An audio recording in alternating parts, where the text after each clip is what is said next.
Nous sommes dans un ministère d'enseignement, de formation, de délivrance et d'entraînement au combat spirituel. Le berger sentinelle du ministère chrétien du combat spirituel nous l'a rappelé le dimanche à la Cité de Triomphe.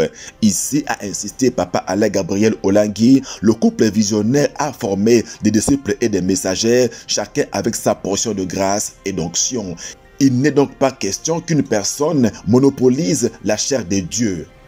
La communauté internationale des femmes messagères de Christ, CFMC, totalise ce dimanche 10 mars 2024 33 ans d'existence. Cette année, l'accent sera mis sur la prière. 3 journées d'intercession pour les nations seront organisées du 10 au 12 mars dans tous les sièges de la Fondation Olangui Osho. Ces journées sont placées sous le thème « Femme, lève-toi comme Déborah, écrit pour ta nation ». Maman da Silva Olangui l'a annoncé depuis Luanda en Angola.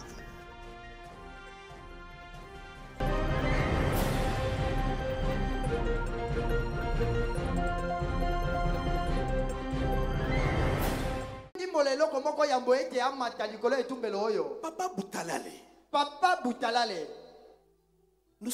Nous sommes dans un ministère d'enseignement, de formation, de délivrance et d'entraînement au combat spirituel. Le berger sentinelle du ministère chrétien du combat spirituel nous l'a rappelé le dimanche à la Cité de Triomphe. Ici a insisté Papa Alain Gabriel Olangui, le couple visionnaire a formé des disciples et messagers de Jésus, chacun avec sa portion de grâce et d'onction. Il n'est donc pas question qu'une personne monopolise la chair de Dieu. Les parents ont toujours dit, les parents de heureuse mémoire, nous sommes un bras au service de l'Église. L'Église traditionnelle.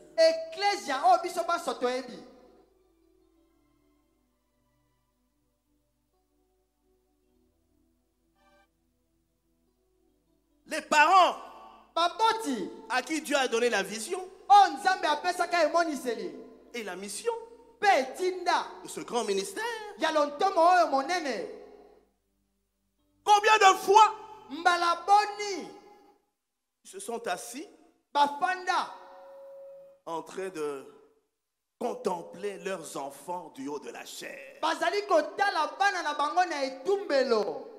Enfants qu'ils ont formés.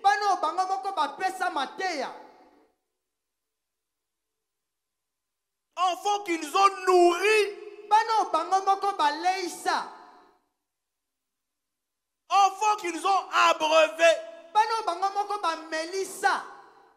Et des fois quand je regardais papa et maman là-bas en train de regarder,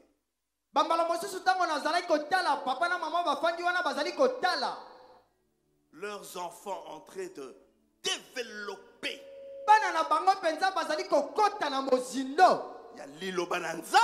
De la parole de Dieu. Vous allez voir maman en train de sourire.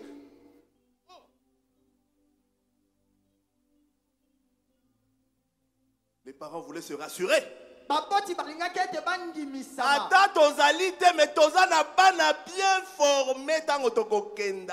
Même si nous ne sommes pas présents, mais nous avons des enfants bien formés. Alors, Papa Boutalale, acclamez le Seigneur. Papa Boutalale, alors, par là, qu'est-ce que je veux dire? Nous ne sommes pas la paroisse du coin de la rue. Nous ne sommes pas l'église du coin de la rue. Où nous avons un curé du 1er au 30.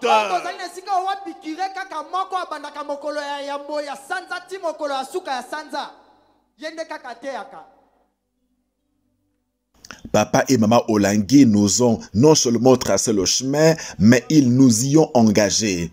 Alors, restons sur ce chemin qui nous conduit au salut, à la délivrance et à l'épanouissement intégral. La roue n'est plus à réinventer. S'efforcer de le faire, c'est peine perdue. Nous exhorter. Une maman nous exhorter.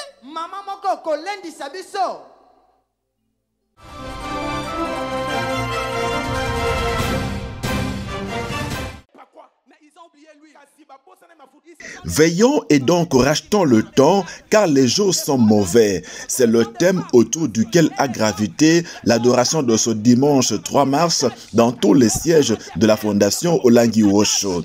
Comment donc allons-nous veiller et racheter le temps? C'est la grande question à laquelle l'oratrice du jour a répondu.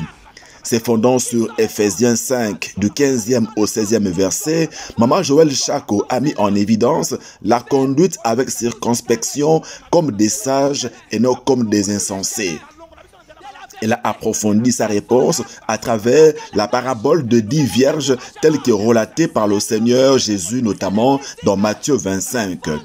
Toutes les 10 avaient rendez-vous avec l'époux pour les noces. Elles ont emporté avec elles leur lampe. Parmi ces vierges, 5 étaient sages. Dans leur sagesse, elles avaient de l'huile en réserve dans les vases. Comme l'époux traînait à venir, toutes les 10 vierges se sont endormies. Au milieu de la nuit, on les réveilla parce que l'époux était là. Les 5 vierges sages ont rallumé leur lampe avec l'huile qu'elles avaient en réserve. Les 5 autres vierges, leurs lampes se sont éteintes faute d'huile justement. Conséquence, elles ne sont pas rentrées dans les noces avec l'époux. La lampe, a expliqué Maman Joël Chako, est le synonyme de la parole de Dieu et l'huile, le symbole du Saint-Esprit. La lampe allumée signifie donc le feu de la puissance de l'Esprit de Dieu dans le chrétien. Depuis qu'on a baissé la garde, on a oublié le message. Nous avons oublié que cette lampe a besoin d'huile. L'huile, c'est le Saint-Esprit. L'huile, c'est la persévérance. Les combats viendront. Les persécutions viendront. Mais j'aurai l'huile avec moi pour pouvoir m'élever. Même si les diables vont m'attaquer, mais j'ai l'huile avec moi. C'est le signe de la puissance. C'est le signe de la victoire. Comme Dieu a demandé à Moïse, avant que je ne libère les enfants d'Israël, qu'est-ce que tu as à la main? Qu'est-ce que tu as à la main? Moïse a présenté les bâtons. Lorsque l'époux viendra, il va te demander, qu'est-ce que tu as? Qu'est-ce que tu as? Tu lui diras quoi?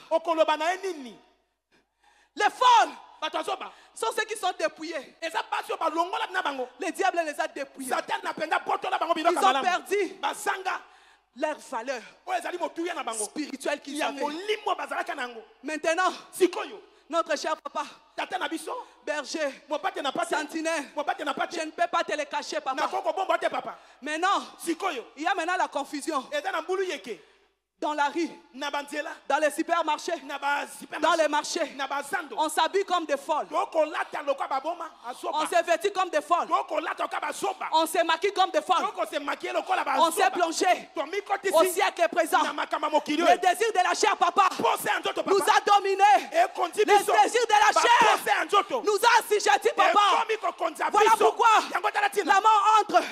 La nuit est très avancée et le jour approche. Le Seigneur Jésus revient chercher son épouse pour des noces éternelles.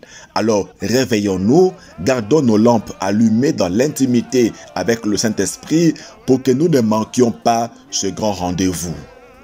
C'est ce message qui a calibré nos cœurs dans l'adoration de l'Éternel, le seul qui nous donne la force de nous réveiller d'entre les morts.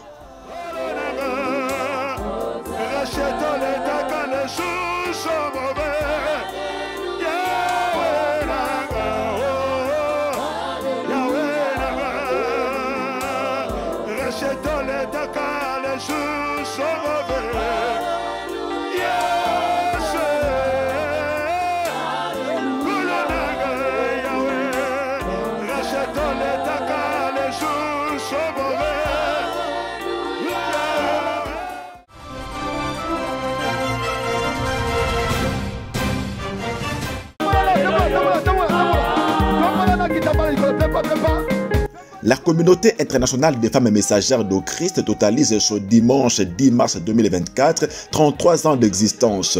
Conformément aux instructions du Seigneur à la présidente générale de la CFMC cette année, l'accent sera mis sur la prière. 3 journées d'intercession pour les nations seront donc organisées du 10 au 12 mars dans tous les sièges de la fondation Olangi Wosho. Ces journées sont placées sous le thème « Femme, lève-toi comme Déborah et crie pour ta nation ». Maman Sinaïda Silva Olangi l'a annoncé depuis Luanda en Angola. Et nous devons nous lever pour cela, parce que le diable est venu s'élever avec toute sa fureur. Nous aussi, en tant que femmes messagères, cette armée que Dieu avait inspirée, avait révélée à Maman Olangi, le temps est arrivé et nous devons montrer, nous devons mettre en pratique tous ces enseignements, toutes ces prières que cette femme nous a enseignées à nous lever comme des femmes, comme de Déborah. Voilà pourquoi je veux demander à toutes ces mamans, à toutes ces messagères de se lever, que nous puissions nous lever comme Déborah. Cette année, levons-nous, maman. Levons-nous afin que ce monde qui ait la paix, qui ait le calme. Pour la République démocratique du Congo, nos prières seront orientées vers nos compatriotes de la partie est du pays en proie à l'insécurité due à la guerre. Où nous voyons tous ces crimes qui s'est fait, cette guerre qui a détruit la vie de beaucoup de gens. Des enfants ont perdu leurs parents, il y a des hommes qui ont perdu leurs femmes, les femmes ont perdu leurs maris, et tous ces militaires qui sont partis au front, il y a beaucoup qui ont perdu leur vie. Voilà pourquoi, essayons de penser à tous ces gens-là, prions enfin qu'il y ait la paix à l'Est. Nous voyons comment le sang est en train de couler. Mais bien aimé, si tu n'as pas de cœur, tu ne prieras pas. Mais si tu es une femme, cette femme qu'on appelle Déborah, tu vas t'élever. Nous, ce n'est pas aller avec les armes, mais nous, c'est la prière. Notre arme, c'est la prière. Lèvons-nous, mes bien-aimés. Lèvons-nous dans la prière et nous allons voir la gloire de Dieu. Les autorités du pays et les femmes responsables d'autres communautés chrétiennes sont attendues à la Stèle de Triomphe pendant ces 3 jours pour implorer la grâce et la miséricorde de Jésus-Christ de Nazareth, le prince de paix sur la République démocratique du Congo.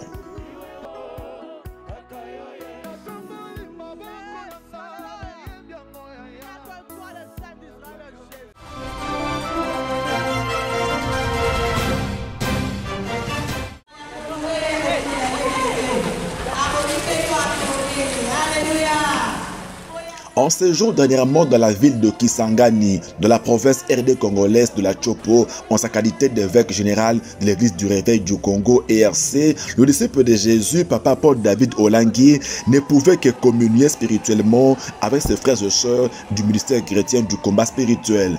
C'est avec une immense joie que les chrétiens combattants de la 3e ville de la RDC ont reçu le vice-président de la fondation Olangi Wosho à la cité du Mont Morija. Introduit par le disciple de Jésus, Papa Katako, chef de mission avec son épouse à Kisangani, Papa Paul David Olangi a exprimé sa joie de trouver ses frères et sœurs spirituellement debout, poursuivant sans relâche leur délivrance au ministère. Avant de commencer son séminaire, il a présenté la délégation des serviteurs de Dieu, des responsables provinciaux de l'église du Réveil du Congo, ERC, qui l'ont accueilli à Kisangani. Ensuite, Papa Paul David Olangi a introduit son séminaire axé sur le thème de l'année au ministère chrétien du combat spirituel. Réveillons-nous, sortons du milieu d'eux et purifions-nous. Comment pouvons-nous vivre ces 3 dimensions de la recommandation des dieux? C'est la principale question à laquelle l'animateur a répondu pendant les 4 jours du séminaire. Nous y reviendrons.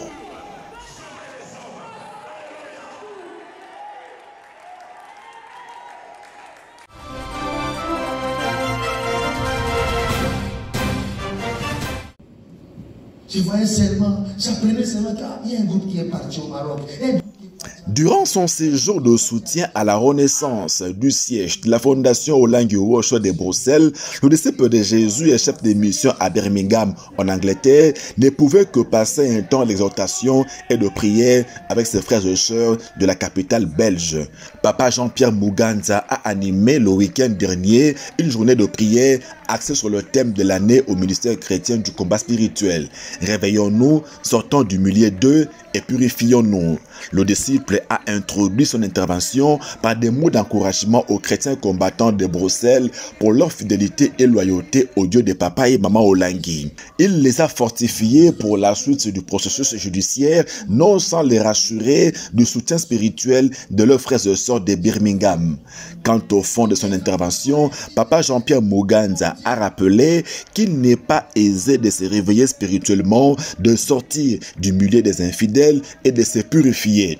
En effet, il y a un maître qui remue ciel et terre pour nous endormir, pour nous empêcher de sortir du péché et de nous sanctifier.